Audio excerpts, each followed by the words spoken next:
Hello everyone, welcome back on my YouTube channel.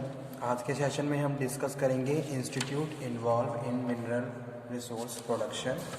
तो कौन कौन से इंस्टीट्यूट इन्वॉल्व हैं मिनरल रिसोर्स प्रोडक्शन में। स्टार्ट करते हैं आज का वीडियो लेक्चर। एनवायरमेंटल साइंस, जो कि हमारा टॉपिक चल रहा है मिनरल रिसोर्सेज। ठीक है, तो स्टार्टिंग में हम यहाँ पे बात कर रहे हैं institutions involve in mineral product development. There are number of institutions in India which are doing work for mineral production and its development. This way they are helping increase the growth of the nation. ठीक है, जैसे कि suppose हम बात करें कि अगर हम कोई भी ऐसा काम कर रहे हैं जिसका बेनिफिट हमारे देश को हो रहा है, तो कहीं ना कहीं हमारा जो इकोनॉमिक स्केल है वो बढ़ेगा। ठीक है, जैसे मिनरल रिसोर्सेज हम क्या कर रहे हैं, डेवलप कर रहे हैं। पहले तो क्या है, मिनरल रिसोर्स को हम क्या कर रहे हैं, फाइंड आउट कर रहे हैं, और उसके बाद उनको क्या कर रहे हैं, एक तरीके से मैन्युफैक्चरिंग प्रोसेस में इन्वॉल्व कर रहे हैं और उससे कुछ ना कुछ कोई ना कोई फिनिश गुड बना रहे हैं। तो कहीं ना कहीं ये सारी चीज़ें हमारी कंट्री में क्या करेंगी, डेवलपमेंट करेंगी, इकोनॉमिक स्केल हमारा बढ़ेगा, हमारा जीडीपी बढ़ेगा। ओके, तो कहीं ना कहीं हमारे नेशंस को फ़ायदा होगा, हमारी ग्रोथ और डेवलपमेंट होगी। These institutions estimate and advise about mineral production, accurate utilization of require और स्टोरेज। ठीक है, तो जो कुछ इंस्टीट्यूशन है ये अपना अपना काम कर रहे हैं और अपना कंट्रीब्यूशन दे रहे हैं to increase the growth and development of nations. ठीक है, in present scenario a big quantity minerals utilize by the industry to fulfil the need of your human beings. जैसे कि हमने बात करी कि भी अगर कोई एक्सपोर्ट हाउस है, जैसे ठीक है एग्जाम्पल के तौर पे कोट कर रहा हूँ कि भाई कोई एक्सपोर्ट है, वो क्या कर रहे हैं, किसी मिनरल्स को यूज़ कर रहे हैं और उसको यूज़ करने के बाद कुछ कोई प्रोडक्ट प्रोड्यूस कर रहे हैं और उसको एक्सपोर्ट कर रहे हैं। तो कहीं ना कहीं ये बेनिफिट है उस कंपनी को, वहाँ के लोग जो काम कर रहे हैं उनके पास जॉब अपॉर्चुनिटी है, क्रिएट होगी। ठीक है, और अगर हम एक्सपोर्ट करेंगे तो कहीं ना कहीं हमें भी फ़ायदा होगा, हमारी कंपनी को फ़ायदा होगा, बेनिफिट्स होगा, और कहीं ना कहीं हम इकोनॉमिक स्केल जो कंट्रीब्यूशन है हम अपने देश को भी क्या कर रहे हैं, कंट्रीब्यूट कर रहे हैं। तो वो चीज़ हम बात कर रहे हैं। तो ये institutional involve in mineral production development कौन कौन से इंस्टीट्यूट हैं। सबसे पहले हम बात कर रहे हैं geological survey of India, GSI. Second हम बात कर रहे हैं Indian bureau of minerals, IBM. Third हम बात कर रहे हैं भारत एल्युमिनियम कंपनी लिमिटेड। ठीक है, फोर्थ पे बात कर रहे हैं Hindustan zinc limited, Hindustan copper limited, minerals exploration corporation limited. ठीक है, Bharat gold mine limited, national aluminium company limited और सिक्किम माइनिंग कॉरपोरेशन। ठीक है, तो geological survey of India, basically it is known as the name of the GSI. GSI is the main scientific survey branch in India which is provide information about industrial factor, use and exploitation of minerals resources, information about management of minerals to central government. GSI is established in 1851 which deal in number of development firm. Some important works are follows. ठीक है, तो GSI के कुछ important works है, वो क्या है, सर्वे in different fields, यानी कि सर्वे करना, जहाँ हम मिनरल रिसोर्स को फाइंड कर रहे हैं और ठीक है, और उसके बाद उनको as a raw material use किया जा रहा है, तो किस तरीके से यूज़ किया जा रहा है, क्या इफेक्टिव यूज़ हो रहा है या नहीं हो रहा है। तो ये सारी चीज़ें हम बात कर रहे हैं। डेवलपमेंट ऑफ मिनरल्स, मिनरल के डेवलपमेंट के फंक्शंस को परफॉर्म करवाना, consolidation of Jio scientific information, rural development projects के बारे में बात करना, water resource development, natural hazard studies, disaster management और अर्थक्वेक रिलेटेड। ठीक है, सेकंड हम बात कर रहे हैं Indian bureau of mine.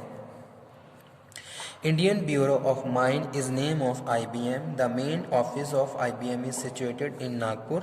There are 20 sub-offices of IBM in the India. The main works of IBM are survey of minerals, development, conservation, provide the information to industrialist, utility of mineral and its sources. ठीक है, third बात कर रहे हैं mineral exploration corporation limited.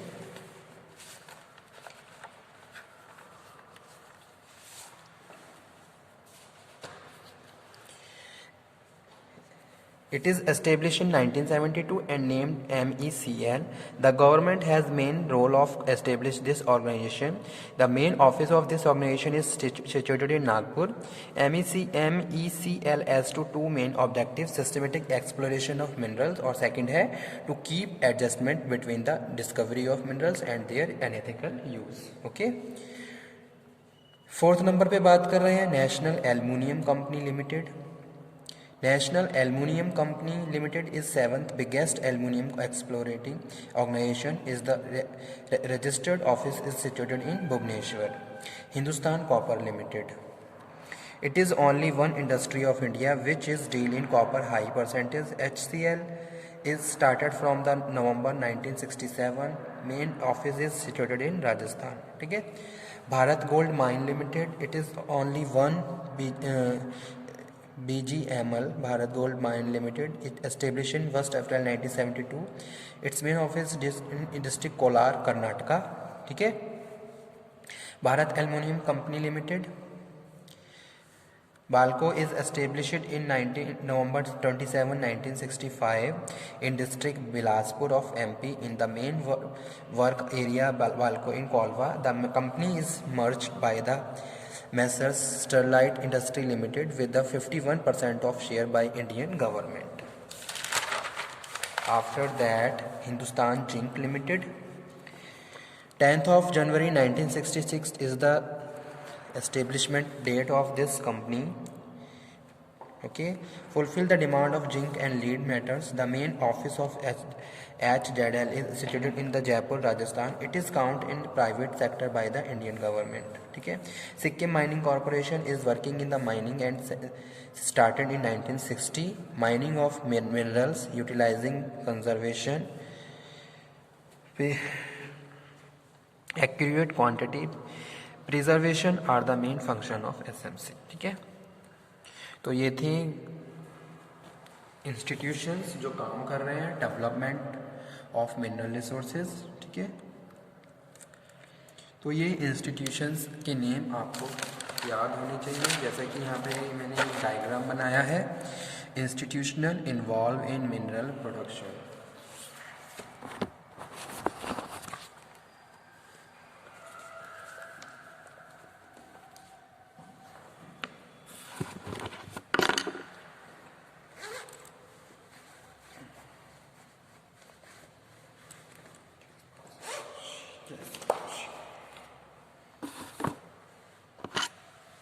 Okay.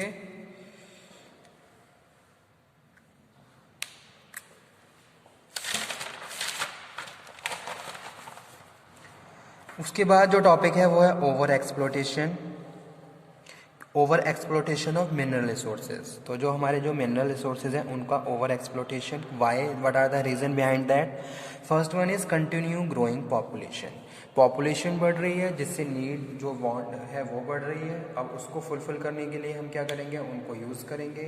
तो आज के time में क्या है, पहली चीज़ क्या है कि अवेयरनेस नहीं है लोगों के बीच.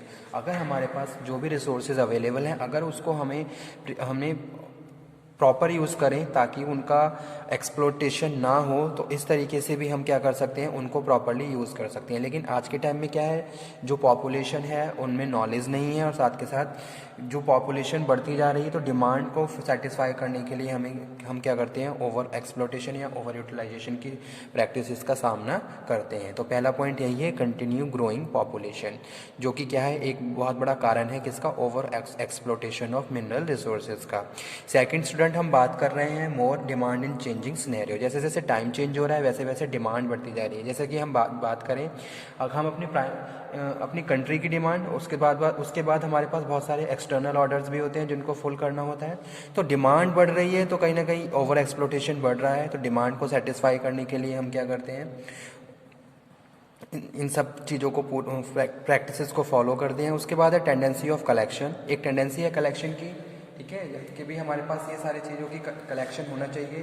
तो ये भी एक रीज़न हो सकता है ओवर एक्सप्लोटेशन का. जैसे अलग अलग कंट्रीज़ वो क्या है, स्पेसिफाई हैं, स्पेशलाइज हैं कुछ अलग अलग प्रोडक्ट्स में. ओके. तो अब यहाँ पे हम बात कर रहे हैं किसकी, कि टेंडेंसी ऑफ कलेक्शन, कि आप क्या कर रहे हो, चीज़ों को कलेक्ट करके रख रहे हो. ठीक है। जैसे कुछ कंट्रीज़ क्या होती हैं, रिसोर्सेज को कलेक्ट करती हैं, कुछ इंस्टीट्यूशन, कुछ रिसर्च एंड डेवलपमेंट, कुछ ऑर्गेनाइजेशंस जो इनको कलेक्शन का काम करती हैं। तो ये भी एक कारण है किसका, ओवर एक्सप्लोटेशन का। Scientific effect also, uncontrolled use, okay, no thought of alternatives, कोई अल्टरनेटिव नहीं होगा तो आप उसको ओवर यूज़ करेंगे, ओवर एक्सप्लोटेशन वहाँ पे हो जाएगा। Environment effect by the extraction of minerals, ठीक है। जैसे कि हम बात कर रहे हैं लॉसेज ऑफ फॉरेस्ट ख़त्म हो रहे हैं। लास्ट पॉइंट अगर हम बात करें एनवायरमेंटल अफेक्ट, तो जो अगर हम प्रोडक्शन करेंगे तो हमें यूनिट मैन्युफैक्चर कर, मतलब कि एक कंपनी एस्टेब्लिश करनी पड़ेगी, ठीक है। अब उसके लिए हम फॉरेस्ट को ख़त्म करेंगे। रिडक्शन ऑफ एग्रीकल्चर को हम रिड्यूस कर रहे हैं, ठीक है। लॉस ऑफ शेल्टर ख़त्म हो रहे हैं, एयर पॉल्यूशन बढ़ता जा रहा है और वाटर पॉल्यूशन भी बढ़ता जा रहा है।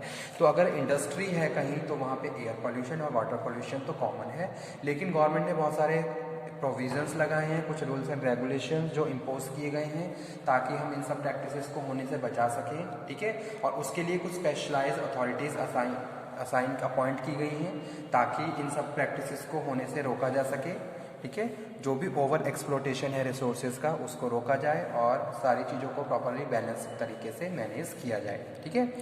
तो आज का टॉपिक स्टूडेंट हमारा यही था, mineral resources, institutions involve in the development of mineral resources और over exploitation. Okay, thank you very much. If you have any problem then you can ask, आप पूछ सकते हो।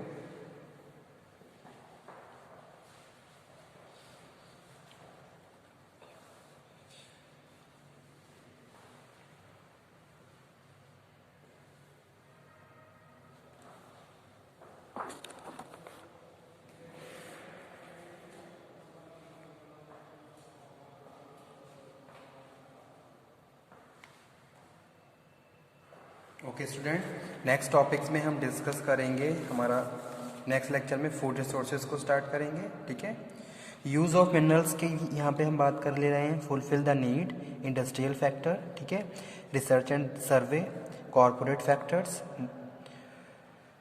For recreation to meet the demand of customer and desirable customers. तो industry के लिए हम use कर रहे हैं, जो भी नीड है उसको फुलफिल करने के लिए हम मिनरल्स को यूज़ करते हैं। रिसर्च के लिए भी कभी कभी इसको यूज़ किया जाता है, कोई एक्स्ट्रा ऑर्डिनरी वर्क है तो वहाँ पे एज अ रिसर्च उसको यूज़ किया जा रहा है, ठीक है। जैसे सपोज़ कहीं सोना निकल रहा है तो उसकी टेस्टिंग की जा रही है, रिसर्च की जा रही है, सर्वे किए जा रहे हैं,